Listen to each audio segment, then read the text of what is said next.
si Rose Ann V. Tordisian. Nagmula ako sa grade 10 Malbar. At ngayon, ang aking gagawin ay ako ay magtatanim. Ito ay aming proyekto sa Araling Panlipunan.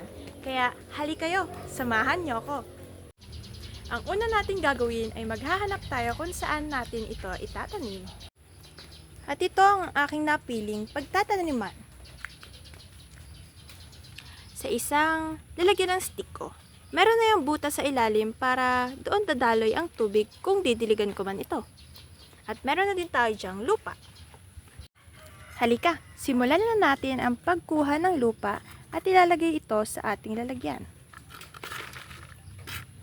Pupunuin natin ito o kaya kahit kalahati man lang.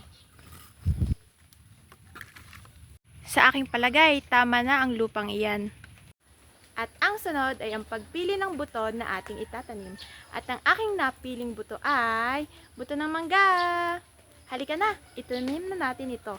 Ang sunod na ating gagawin ay magdukal tayo ng kahit konting lalim man lang sa ating lupa para doon natin ilalagay ang ating buto. Ganyang lalim ay tama na. Sunod ay itanim na natin ang ating buto. Lagyan natin yan sa kailaliman. At tabunan natin ang lupa.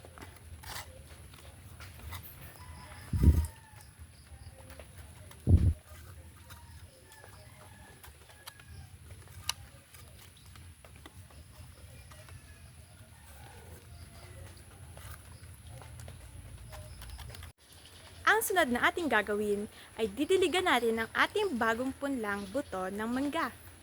Ito na ang ating tubig at ating didiligan na ito.